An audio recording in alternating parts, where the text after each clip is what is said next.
Quand tu as une relation qui te pousse toujours loin de la face de Dieu, à devenir toujours désobéissant à Dieu, ce n'est pas une bonne compagnie.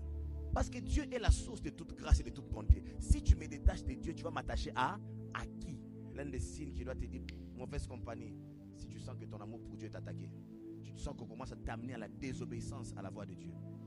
Mauvais signe. Et à partir d'aujourd'hui, sélectionne ton entourage, sélectionne ta compagnie. Si Job avait une femme, si David avait un frère, Amnon avait un ami. Quand quelqu'un est habité dans le langage, c'est un poison permanent. Parce qu'en fait, il est en train de te faire entrer des pensées et te dire que c'est toi qui penses.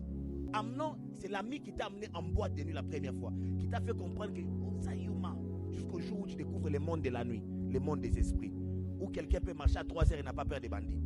Quelqu'un a plus peur des médicaments que des bandits. Mais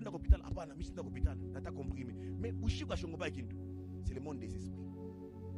Initiateur, Jonathan. Car des fois, l'un des héritages qu'on donne à nos enfants et à tout ce que nous aimons, c'est notre réputation. Lorsque tout autour de toi, les relations se détruisent, c'est dangereux. Lorsque tu sens que tu es souvent seul, mais tu accompagnes des gens, c'est anormal. Tu ne peux pas être seul, mais tu as des amis. C'est pas normal. Alléluia.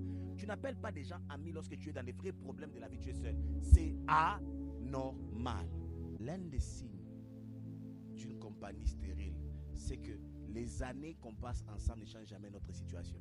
Tu sens que tu es entré dans une terre de progrès évidents, dans des connexions de progrès évidents. Lorsque tu vois les années passer, ta vie changer, ton statut changer. Et je suis en train d'annoncer cela dans la vie de quelqu'un, car je me tiens aussi dans un office prophétique pour déclarer à quelqu'un: tu as foulé ses pieds en ces lieux, le Dieu de progrès évidents. Et c'est lui qui m'a oint ce matin pour dire à quelqu'un: les années de stérilité, de sécheresse finissent aujourd'hui. Et une saison de progrès évidents s'annonce. Je crois en Dieu et je le déclare sur vos vies. Si tu le crois avec moi, tu me donnes un bon amen. Tu es dans un chômage qui dure, ça fait des années.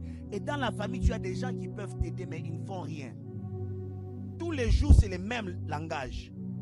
Je suis venu t'amener à la rencontre de la meilleure des compagnies, Jésus-Christ de Nazareth.